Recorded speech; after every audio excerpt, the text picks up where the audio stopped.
talk about, the divisional round and what's going on for this weekend because we got some interesting matchups. But before that, we got to start off um, with some breaking news. Steelers longtime coach Mike Tomlin announced about a half an hour ago he's stepping down. So Mike Tomlin's been the coach of the Steelers since all of our lives, at least. This will be the Steelers' new head coach. Will be the fourth head coach since 1969, which is absolutely insanity. Um, but really interesting move. You got to wonder, did he just be like, I knew he was going to get fired, or if so, he just stepped down, or did he just step down because he didn't want to take the smoke anymore? Obviously, the Steelers had a really rough game last night, getting eliminated by the Texans. Putting up two field goals is obviously really embarrassing um, at home. Can't say didn't see it coming, um, but you never want to go out in the playoffs the way that they did, especially at home too. So interesting. I don't know if he's going to retire now. Um, I heard there's rumors he's just going to go work for ESPN and TV. But yeah, what are your thoughts on this, bro? Honestly, I think they were threatening to fire him. I Honestly, I I kind of think that's what it was looking like too. what was it? 7 years that they haven't had a winning season, They ha- they or haven't won a 7 year playoff game playoff games? since Yeah, 10 years. They playoff haven't won a games. playoff game in 10 years. So Yeah, I just think that they just weren't happy with the results of front office, and he was a part of that. Man, I just didn't yeah, think he did okay, but you got to win Super Bowls. You can't just winning records aren't going to cut it in today's league. yeah. So that's that. I also think it sends a message to the Steelers that they're just going to want to blow everything up in the offseason. Yeah, and I definitely think this is the sign as well. Aaron Rodgers will be gone as well. No matter if he decides he wants one more year or if he retires. I'm guessing he's going to retire, but there is still that chance that he does move on to another team. It sounded like he wouldn't be with the team next year in his post game interview last night. So um, yeah, it'll be interesting. But yeah, I definitely agree. I think they're going to blow everything up for the most part. Steelers, in my opinion, will probably have their first losing season for the first time in a while, man. First time in like 20 years. So, what's up, chat? Yeah, I mean it could be, but you got to take into account that the Bengals aren't probably going to get much better, in my opinion. At least I don't think the Bengals are screwed with their cap situation. Yeah, the Bengals are the only team in the AFC North who have kept their coach, and the Bengals have said they will be keeping it, Zach Taylor. So that's Hmm. interesting. So um, 3 out of the 4 AFC North coaches are gone, which is interesting. I'm interested to see if there will be any replacements, like if like a Stefanski or something, or a John Harbaugh or whatever, they go to another AFC North team. I don't really see that happening, but could be interesting. But Yeah, just wanted to start off with that. But I don't have anything else for Mike Tomlin. Do you? I I just think that you just look at the AFC North, and the Steelers are probably going to blow it up. The Ravens are probably going to blow it up. The Bengals aren't going anywhere anytime soon.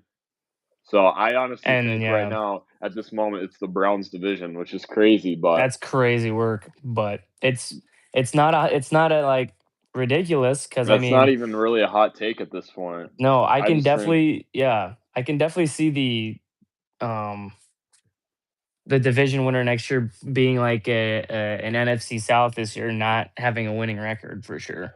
yeah, but I think they'll still have a winning record next year, just because of they play the NFC South next year. The North does, and I mean the Steelers play the Bengals and the Browns and the Ravens, so they're guaranteed to get 3 wins. I mean, both those teams haven't shown anything to me, so what I'm really curious too is what they do in the draft. Pittsburgh, Yeah. you could do a ton of different things. I mean, you could replace Cam Hayward. Cam Hayward might leave. You could replace. I mean, you could do pretty much anything you wanted. I Yeah. mean, you pretty much you need everything practically, except for an outside linebacker. So I could see him drafting a receiver too to help out Will Howard. I could see him giving Will Howard the starting spot.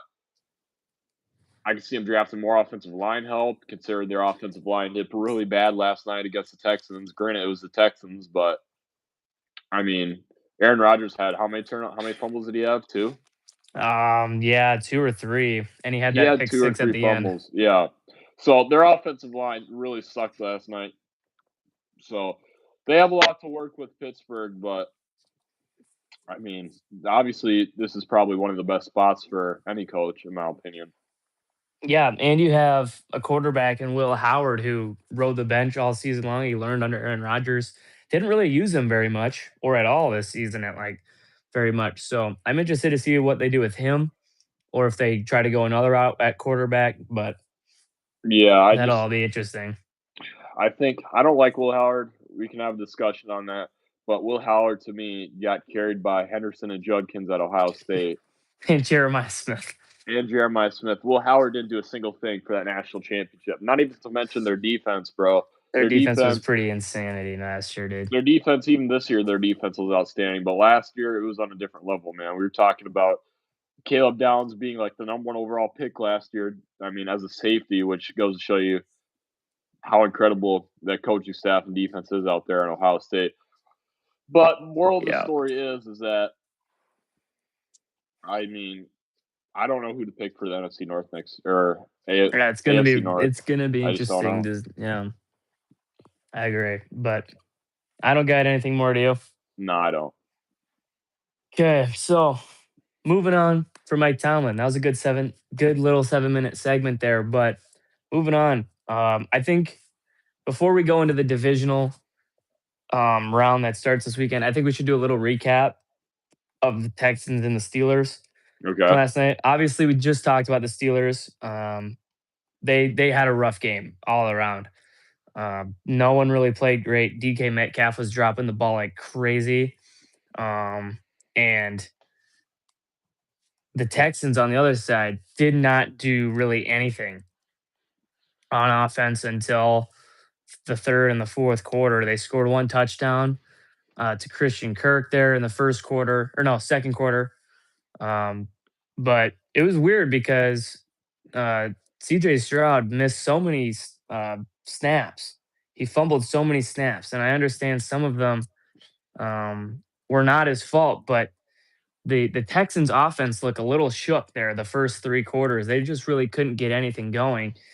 And it at the end of the third, it really looked like it could have been anybody's game.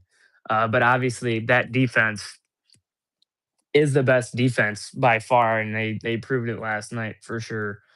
Um, they scored 2 defensive touchdowns in the fourth quarter, which is absolutely nuts. Um, including the pick six off Aaron Rodgers. And I have no concerns for the Texans defense at all. They got an A plus grade for me, honestly, from last night. But the offense, that is kind of where I'm worried at. I've been worried about the Texans offense for most of the year. Um, and they only scored 2 offensive touchdowns, and I get that that's great.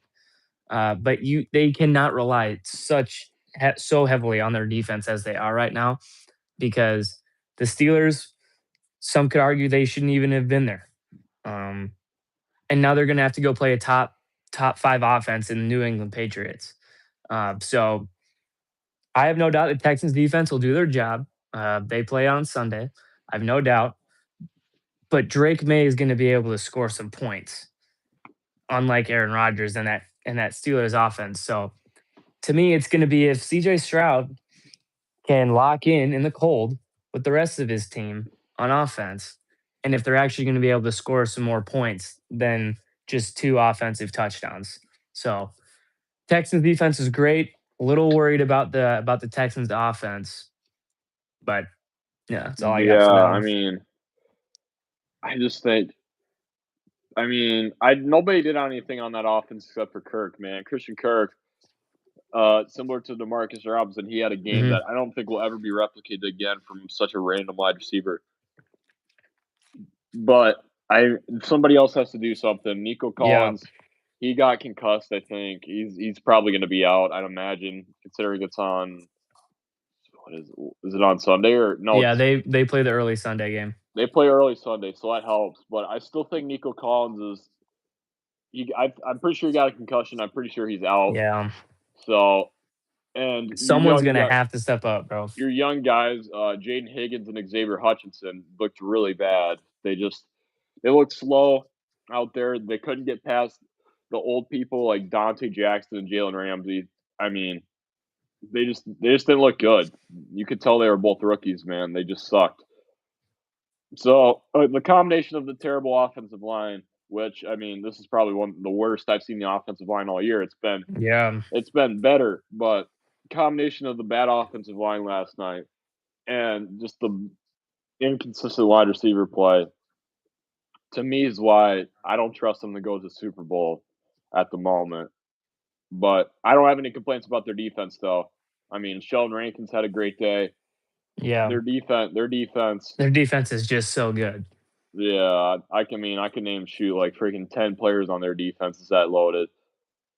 I just love it. I just love every part of their defense, man. So Yeah.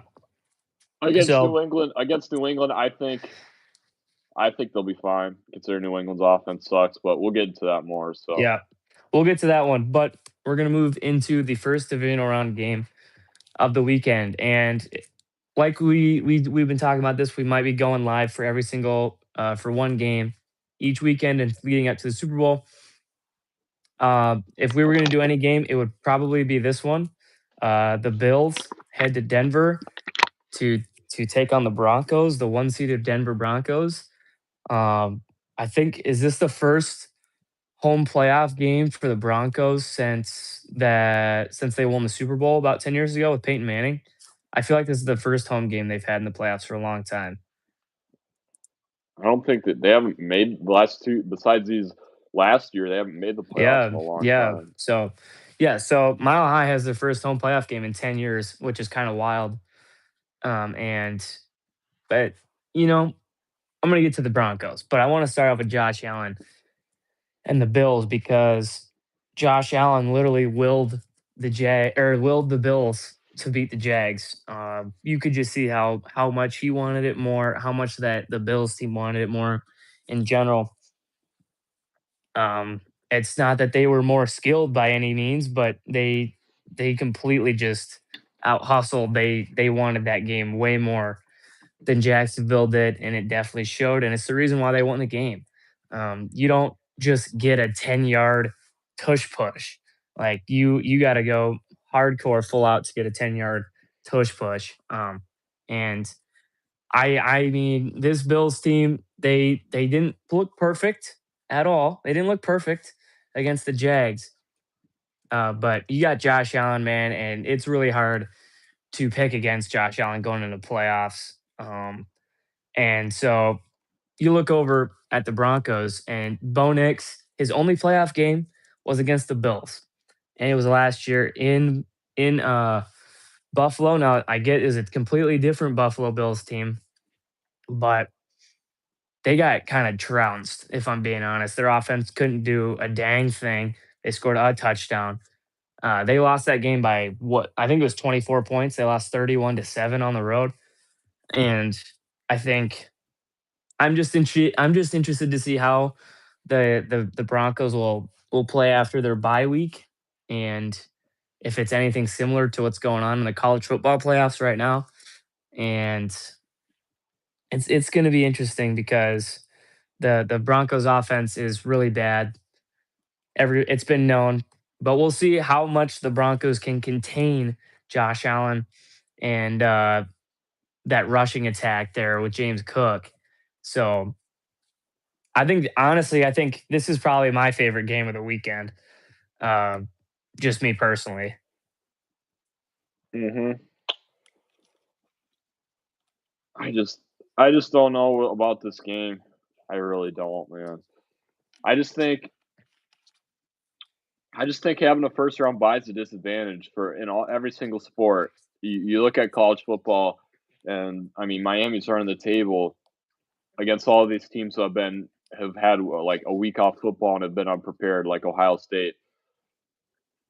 I mean, so I just don't know, man, and I just don't know, man. And the Bills too are are the closest when it comes to money line out of all these teams. They're like what minus 106, so it's a pretty dead split on the money line between the Bills and Broncos. And I just don't, like you said, I just don't really trust Bo Nix in the postseason, man. He's just kind of a handoff merchant. I'm not gonna lie. Hmm.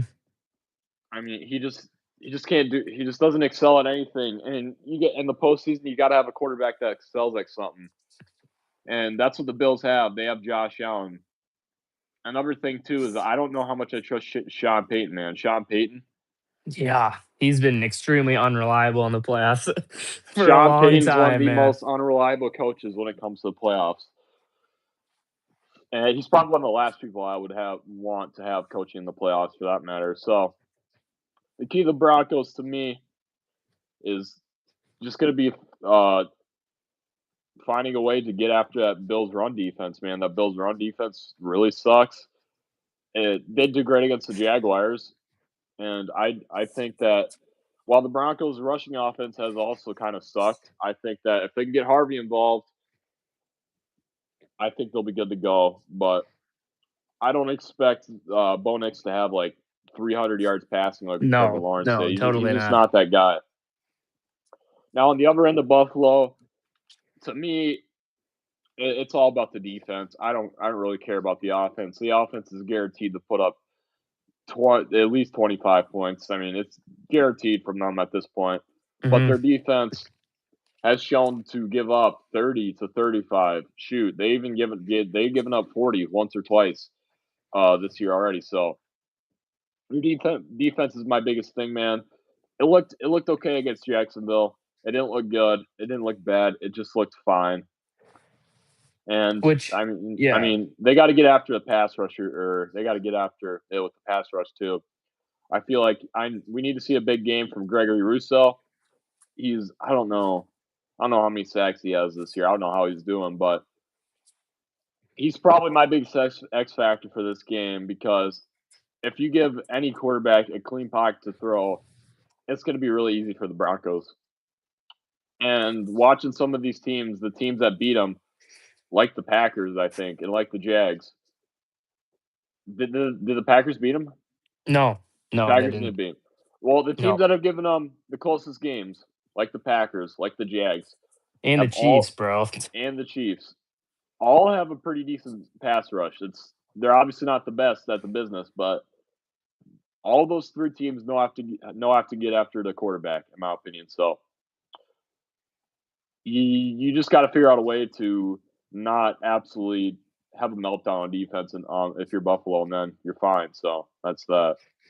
Yeah, looking at who the Broncos lost to, they lost to the Colts in week 2 and the Chargers in week 3. And then they lost to the Jags a couple weeks back. Yeah. See, all those teams have So pretty good they pass have, rushes, yeah, man. yeah. I mean, even the Chargers, man, they have They got 3 or what 4 6? They got guys. five or some sacks on Drake May on Yeah, 2 of those was this weekend. Yeah, Odafe Owe, one of the best trades yeah, this season, man. I love Owe. yeah. He's really good. And finishing off on what you said about the Bills' defense, um, they played fine, and that's true. They did. They didn't do anything like crazy, but they got some turnovers, which is what they're definitely going to need to do against this Broncos offense. Because I think the keys to the Bills winning this game is build a lead by 2 scores. Uh, because if you can do that, I trust the Bills to not let Bo Nix score multiple touchdowns in the fourth quarter. They're not the New York Giants. So I would I think that's how the Bills win this game is they got to build a lead. They got to start out fast on both offense and defense and create some turnovers. And for the Broncos, I think they got to force turnovers on Josh Allen. I don't think they had any turnovers, did they? The Bills have any turnovers? Mm, I can't remember if they did. Okay, I don't feel like they did, but they got to force Josh Allen to be stupid because honestly, from what I've seen the Bills and when they've lost this year, Josh Allen plays stupid. They got to make him uncomfortable because I watched that game against the Eagles when they lost. I watched the game when they lost to the Falcons. Josh Allen was trying to do everything by himself. So if they can make him uncomfortable and make him do everything by himself, I think the Broncos have a good chance at winning that game. Yeah. But moving on to the next game on Saturday night, that's San Francisco and Seattle. And this is a really interesting game because the Seahawks beat the Niners in week 18. They had a bye week, and now they're playing the Niners again. So that is going to be a really interesting thing for me because it's hard to beat the same team twice, but it's hard to beat the same team twice when you play them back to back. And that's going to be a really interesting thing for me to see how Seattle handles that at home. um, they're in the playoffs. What, first time in a couple years? They haven't been in the playoffs in a year or two, something like that. But then you look over at the Niners, and the Niners are just real injuries. They got more injuries than any other team I've ever seen. They're practically playing with the practice squad right now, but they still have Brock Purdy and CMC, and you can still have Kyle Shanahan as your coach, and that's obviously a good recipe for success this season. But the Niners are definitely going to have to put up more than 3 points to beat the Seattle team because the Seattle defense at home is insanity. You do not want to go up against this defense at home. They put up some of the least amount of they allow about at least how am I trying to say this? The defense does not allow very many points at home. That's what I'm trying to say. They'll shut you down. We saw this with the Vikings a couple weeks ago. They did it a couple weeks back to back. I mean, they didn't let the Colts score very many points on them. Their defense continues to show why they're a top three defense in football. Now the offense, Sam Darnold, he just can't throw turnovers because that's the whole team just can't have turnovers because they lead the NFL in fumbles. And Sam Darnold loves to throw interceptions in the big time games. He didn't do any against the Niners last time they played, which was week 18. And if he doesn't do that again, I can easily see the Seahawks winning the game. But if he does get into some turnover issues, he'll start to spiral. And then that Seahawks offense will be able to do literally nothing. But I really think that the Niners got their work cut out for them this week because we saw them without George Kittle week 18, and they didn't do anything like all game. So it'll be interesting to see. They're going on the road again. Let's not forget the Niners came into Seattle and beat them week one, but obviously that's week one. So two completely different teams going head to head now at Lumen Field. So I'm excited for this game. I hope it's a better game than it was week 18. But yeah, that's what I got for that one. Yeah, I just think that the Niners are kind of outmatched in this game. I'm not gonna lie. You lose George Kittle, and you already had a really bad offensive day against Seattle in Week 18, and you really need Kittle for this game, man. It hurts them a lot Yeah. because that Week 18 game, from what I saw from the 49ers, was one of the worst offensive performances I've seen all season long, and I just don't think it's going to get much better. I really don't. Demarcus Robinson, he's got to have like 150 yards. Jawan Jennings has got to have just like a superhero performance. He's got to have passing touchdowns, rushing touchdowns. He needs to be their guy that can do it all. And McCaffrey, he definitely has his work cut out for him. And like I said, this whole season, if McCaffrey doesn't play good, this Niners team does not play good at all. So I think their realistic chance of winning is McCaffrey just going nuclear. So I don't really expect Brock Purdy to do much this game. He didn't really do much against the Seahawks either games. He really struggled. So there's that for Yeah. you. And on the defensive end of the ball, I'm curious to see what scheme they draw up for Jackson Smith. They did a good job in week 18. They held him to like 80 yards in week 18, which is Yeah. really Yeah, they impressive. did.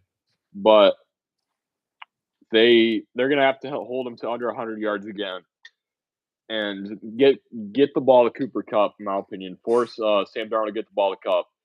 That's the biggest thing for me is that if they can take out Jackson Smith on defense, whether that's having a Revis Island type scenario with Lenore or just double covered him the whole time, I don't care. If Seattle is forced to get the ball to Cooper Kupp, they're losing the game. I'm sorry. Cooper Kupp is not a postseason wide receiver. He was 3 years ago, but he's not very reliable anymore. Yeah. And on the Yeah. other end of the spectrum, looking at Seattle, I think their biggest key is obviously going to be special teams. I don't think anybody talks about, but Seattle easily has the best special teams in the league. It's not even close. They have like a plus differential of special teams by like it's above 10 points, I think, for their plus differential on special teams. Their special teams Yeah, is one of the man. best we've seen in recent history. Rashid Shaheen, probably one of the best trades at the deadline. He's awesome. Jason Myers, one of the most accurate kickers. Right, he's one of the most accurate kickers in postseason, let alone NFL history. He's pretty good, pretty reliable. I don't even know who their punter is. I mean, I probably do, but I'm blanking on his name. But all these factors to me is the reason why I think the Seahawks are going to win the game. They're just nearly flawless at every end of the ball. I mean, there's really not a single hole when you look at the Seahawks. They excel at everything. They don't do everything perfect, but they do everything pretty good. And Yeah. the Niners, to me, if they could get out with a win, I'd be shocked Yeah, because that would honestly be probably one of the more impressive wins this season, especially this because postseason. you just can't coach talent, man. The Niners don't have any talent on their roster at the moment, so Yeah, I'm that's all not I got. worried. Yeah, I'm not worried about the Niners getting outcoached at all. I just think they're more than likely going to get Uh, outskilled. I think they could have get out coached. Mike McDonald is one of the best, is better than Kyle Shanahan in my That's true, opinion. but So, and Shanahan's been Clint Kubiak's getting a job after a head coach that's job true. That's true. after his off season. So But that's at all the I end of the got. day, I think it'll come down to Sam Darnold. Now moving on to Sunday. Sunday, the early game. The Houston Texans are going to New England to take on the Patriots. We already talked a little bit about this game already, so I'll keep this one brief. But it's going to come down to literally. This is going to sound like a really dumb thing to say, but it's going to come down to who scores more points. Honestly, it's going to be whoever can break down the defense, each other's defense first, because the the Patriots defense looked phenomenal against the Chargers, and the Texans defense looked fantastic against the Steelers. Now I understand that the Chargers were down all their offensive linemen, so Herbert really couldn't do much. The wide receivers weren't getting open, partially due to the great defense from New England. So to me, it's going to come down to who's going to break the defense first. Both the quarterbacks took a lot of they took a lot of time settling in as well into their first games. Now CJ Stroud should be used to this. This was what his fourth playoff game, I think, and he looked shook the first half, especially. We were live last night. If you didn't see that one, but we commented on it several times. We were watching it and he looked shook out there the first half, and then the second half, sure, he kind of got back into rhythm, but that's just because they already had a huge lead thanks to their defense. Now you look at Drake May. Drake May took some sacks. Obviously not great, but he was year two. Uh, the first time he really has done that this year, I think, and it's I'm going to be interested to see how well he can fare against arguably the best defense in football at home. And it's not going to be a night game either, so they won't have the night game atmosphere that they just did in an electric environment at New England, which it usually is. So, yeah, to me, it's just going to come down to who breaks the defense first and who's gonna take the lead first. I think that's going to be a pretty important factor in this game.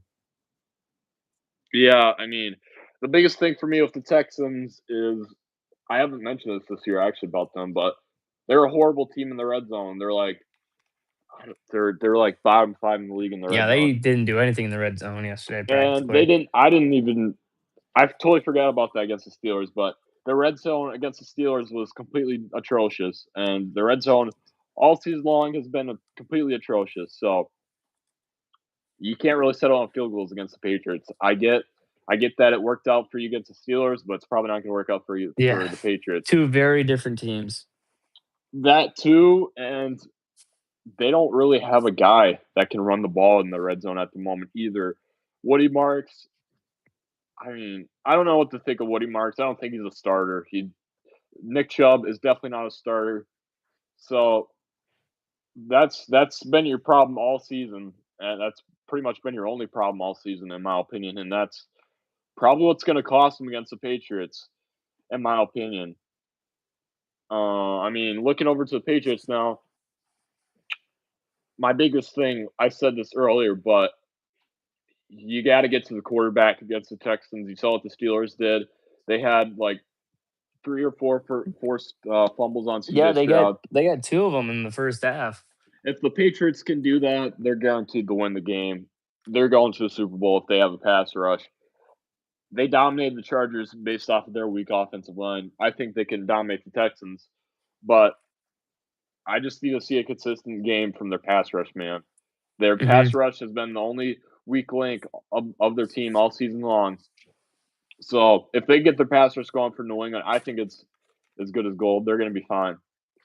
Now, as far as the quarterbacks, I honestly don't mind both of them. Drake May had a really bad day against the Chargers. I get he had a great throw to Hunter Henry, but I wasn't impressed with Drake May. I definitely wasn't impressed with CJ Stroud. He had like he had over 200 passing yards, I think, but his QBR was probably really low. I mean, the guy just didn't look comfortable against the Steelers, and I mean, it's going to be a lot tougher against the Patriots, man. Like you Yeah. said, the Steelers are a completely different animal than the Steelers. So my biggest takeaway from each team is pass rush and red zone efficiency. So it's pretty straightforward, but Yeah. that's all I got. Okay. That brings us to the last game of the divisional round. The LA Rams, who are another lower seed, they're going to take on the two-seeded Chicago Bears. The Bears played in probably my favorite game of the wild card weekend, obviously, because we were watching it. But two teams that had a really weird wild card weekend because the Rams came into the Panthers game 10.5 point favorites. They had to have a um, they had to come back in the last 40 seconds. Um, uh, yeah, they had to have a comeback drive against that Panthers team who played better than most people thought they were, me included. And so there's that. They have another road test against the Bears team who looked like they were going to get shellacked by 40 points in the first half. And then they came back and scored 25 points in a quarter, which is insanity. So really weird game because both these teams were hot at some points and they were really cold at other points. So honestly, I have a really hard time thinking and analyzing this game because I really don't know what I'm going to get from either of these teams. Because I did say this yesterday. If it comes down to a Bears game winning drive, I'm going to take the Bears probably because Caleb Williams has just been so good in the clutch this year. Um, but this is just going to be such an interesting game to watch. Um, and I'm intrigued a lot in this game. I don't know how I don't know how well either of these teams are going to be able to do, like, if they have to play a team like the Seahawks in the conference championship game, because I feel like these teams are just going to go at it. Honestly, they're going to beat each other down, and then they're going to have to most likely, I would guess, probably go to Seattle against the Seahawks team, who could potentially just take care of business and mop the floor with these 49ers. But we'll see. Um, It's gonna. I honestly don't know what this game's gonna come down to It probably is going to come down to the Bears defense because the Bears defense that first half was so bad. It was atrocious. Like it was really hard watching it, and I'm not even a Bears fan. It was really hard to watch because it was just disgusting. The Packers did whatever they wanted to do against them, and but you look at the Rams, and the Rams really needed Devontae Adams to do something. I said he was the impact player, and they really had to just rely on him the whole time because Puka Nakua was dropping catches. The rushing game wasn't doing much. Matt Stafford hit his hand or whatever. I think he's fine, but this is going to be a really interesting game, and it's gonna come down to the Bears defense. I think. Yeah, I mean, I think this game is really you kind of overcomplicate it. I'm not gonna lie. The Rams are number one in scoring. Obviously, we know the Bears are like bottom 10 in defensive scoring. Simple as that, man. There not much else needs to be said. The Bears defense gives up a crap ton of points, and the Rams score a crap ton of points. So anything just to keep points off the board for the Bears defense. I'm not gonna lie. Whether that's Austin Booker performing well again, whether that's Jalen Johnson actually having a fluent game and locking down Puka Nakua, which I don't think is going to happen. But There's no way that's gonna happen, bro. they just need to do something to stop this Rams offense because yeah, they're super good when they're down. The Bears are, but if they're down by 21 points, they're not coming back again against the Rams. We saw what the Rams did against the Falcons when they were down. I mean, they scored 14 points in a heartbeat, so they can do that as well. So when the Rams are up, I don't think the Bears can really do much if the Rams get up by a lot in this game.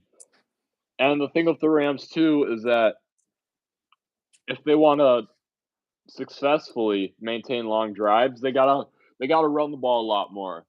They don't run the ball hardly at all. At least I don't. I can't. I don't know. I mean, I don't really. I mean, I just don't know, man. Kyrie Williams just stinks in my opinion. He just hasn't had a good year. Blake Corum hasn't had a great year either. It's just they need to figure out a way to run the football consistently. You can't just rely on Stafford and Puka Nakua and Devontae Adams. You got to be fundamentally stable on all ends of the ball. And Chicago, that's what I really like about Chicago because at this moment in time, they're really good at running the ball and passing the ball, which is the reason why I'm leaning towards picking them because Kyle Guy is playing out of his mind, and Colson Loveland is also playing out of his mind. So I don't even care about Rome Odunze. I don't even care about DeAndre Swift. The fact Yeah, that the Bears can run the ball and pass it effectively, I mean, might be my decision factor. But like I said earlier, you just got to figure out a way to keep points off the board if you're the Bears. I mean, literally just do anything, whether that's chop block Matthew Stafford. I don't even know. Just do just hurt anything. Matthew Stafford on the Hurt first Matthew play of the game. Stafford. Get Stenson bedded in. I think that's their Rams Yeah, he backup. is. Just do something, man. I agree. That Oh, that Packers performance just was really bad. What are you gonna say? yeah. We got breaking news from Adam Schefter. Okay. The Eagles have officially fired Kevin Catullo, their offensive coordinator. Yeah. He's gone. It's So, about time. Eagles fans, there you go.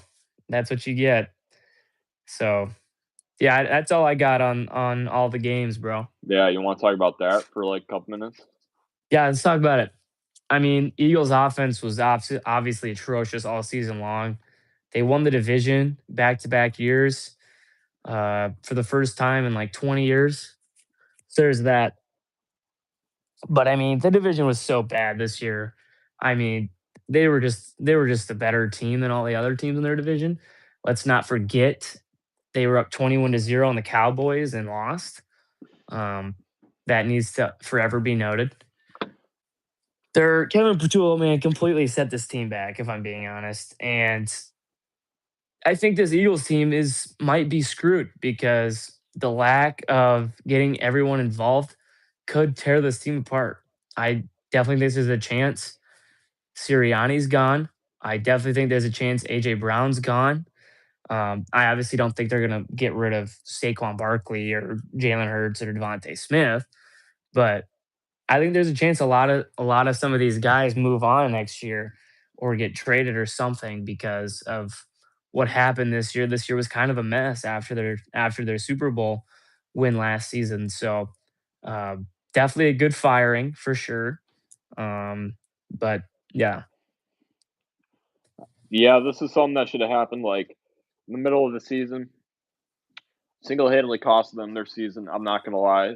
That and Nick Sirianni, which I don't know why Nick Sirianni didn't get fired with him. He should have. yeah, it's He's just really not a bad. good coach. But the offensive coordinator set the team back.